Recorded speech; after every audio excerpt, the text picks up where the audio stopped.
Another historic precedent, Donald Trump arriving at a Miami federal courthouse for his arraignment. The first time a U.S. president has been arrested for federal felony charges, over 36 counts.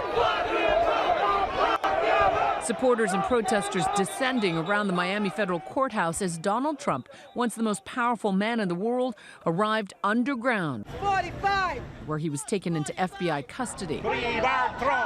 All just one day before his 77th birthday. These are serious charges. If he is convicted on all of them, he faces nearly 30 years in prison as a maximum sentence. So this is a far more significant case than the first Trump indictment by the Manhattan DA. Trump accompanied by an ever-evolving legal team after two of his attorneys resigned just hours before the indictment was unsealed last week. Special counsel Jack Smith, who's leading the prosecution, was seated one row behind Trump. Former President Donald Trump was stoic, stern. At times, he was restless. He had to wait about 15 minutes for the judge to begin the arraignment.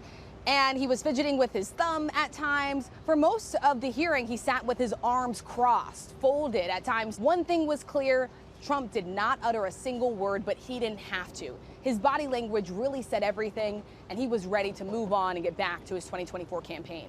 Trump's lawyers entered a plea of not guilty on his behalf to all 37 charges related to the alleged mishandling of classified documents. The former president accused of keeping hundreds of pages containing some of the world's most sensitive secrets, including military activities and nuclear capabilities of foreign countries, plans for possible retaliation in response to a foreign attack, military operations against U.S. forces, U.S. military planning and nuclear weaponry, and details of an attack in a foreign country.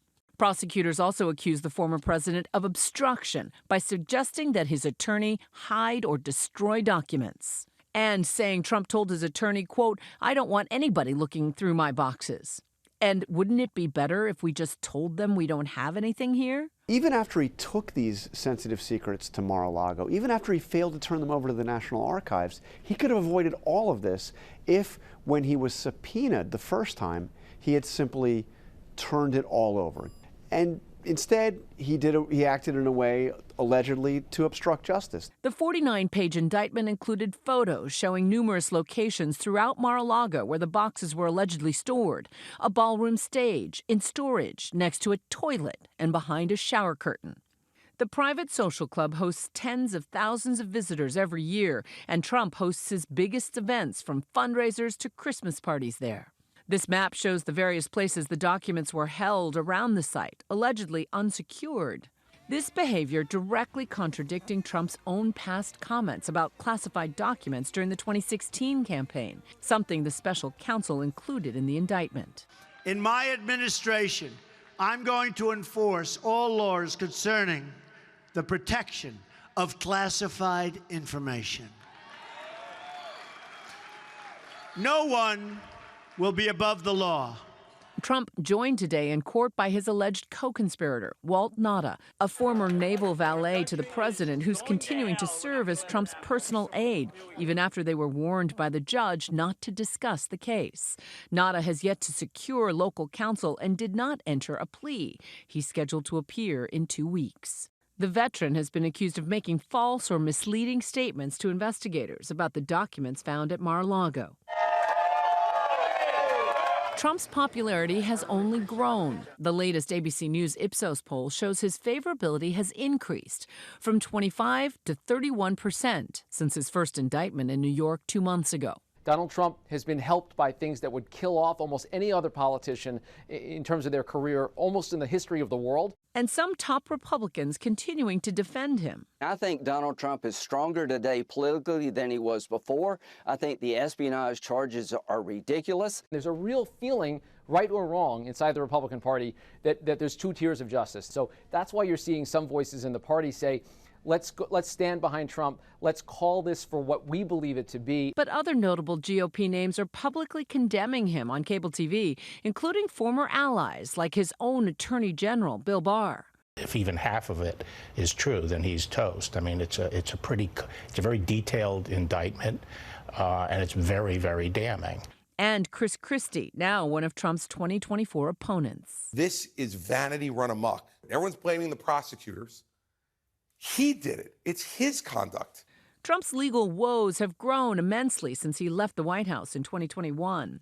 Last month, a jury ordered that he pay $5 million in damages for battery and defamation to E. Jean Carroll, who says he raped her in the 90s. Today, a judge ruling Carroll can amend her lawsuit to include allegedly disparaging comments Trump made after he was found guilty. He's also set to go on trial next March from his first indictment by the Manhattan DA relating to hush money payments to adult film star Stormy Daniels. And Georgia investigators are still looking into whether he acted illegally in the frantic days after the 2020 election. Meanwhile, special counsel Jack Smith continues to probe whether Trump broke any laws before or during the January 6th attack on the U.S. Capitol. And Jack Smith's not done yet. Think about the people he has subpoenaed and he has had testify before the grand jury. Some of Trump's top aides in the White House, even the Vice President of the United States, Mike Pence, subpoenaed and lost a court battle and is forced to testify before that grand jury. Regardless of the outcome of these legal cases, Trump seems determined to stay in the 2024 race. There is nothing in federal law or the Constitution that prevents someone who is indicted or even convicted of a federal crime from becoming president. He could even hypothetically serve from behind bars, so far as the Constitution is concerned. Trump appeared unfazed, hosting a fundraiser tonight at his Bedminster, New Jersey golf club, maintaining his innocence once again. They will fail and we will win bigger and better than ever before.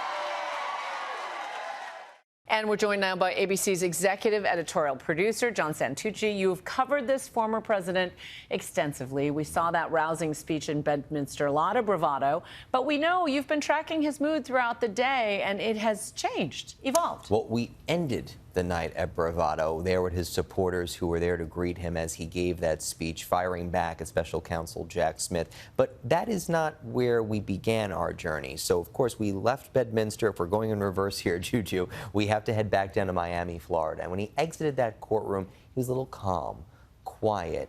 He made a stop in Little Havana, as we know from our reporting, and I'm told that bolstered his mood. It bolstered his spirits. It got him back in the campaign mode, as somebody described it to me. But if we fast forward the tape backwards a little more, you end in that courtroom, defiant, angry, reserved. Whoever thought you'd use the word quiet when talking about Donald Trump? Very different person than how we've seen later in the day at Bedminster with his supporters. And I think that talks about Donald Trump. Donald Trump is a human, the range of emotions that people go through. And I think for Donald Trump, being in that courtroom today, it brought Donald Trump down a peg. And yet you know that he seems determined, based on today, to play this out in the court of public opinion and at every campaign stop along the way. Is that a good strategy? Well, it's the only strategy they have right now. And I think the problem with that is we are in June of 2023. We have 18 months of this to go. So think about it if you're driving in a car, right? If you have the same song on repeat, you're eventually going to say, who did this? Who broke the CD player, if you still have one of those? But that's the problem they have right now. There are many people telling Donald Trump, you got to add a few more songs to the playlist. And will this message play out? You know that Donald Trump is famously known for wanting loyalty in his team. This indictment, for some, read like disloyalty. Oh, Donald Trump's favorite phrase is witch hunt. It was a hunt by Donald Trump to figure out who gave the information to special counsel Jack Smith, because some of it is obvious. His attorneys are quoted in there. The photos are from that loyal aide, his now co-defendant, Walt Nauta. But then there's information. There's details. There's audio tapes that were provided. Who did that come from? That is something that is bothering Donald Trump deeply. And it'll continue to bother him, no doubt. John Santucci, as always, thank you. Thanks, Juju. Hi, everyone. George Stephanopoulos here. Thanks for checking out the ABC News YouTube channel. If you'd like to get more videos, show highlights, and watch live event coverage, click on the right over here to subscribe to our channel. And don't forget to download the ABC News app for breaking news alerts. Thanks for watching.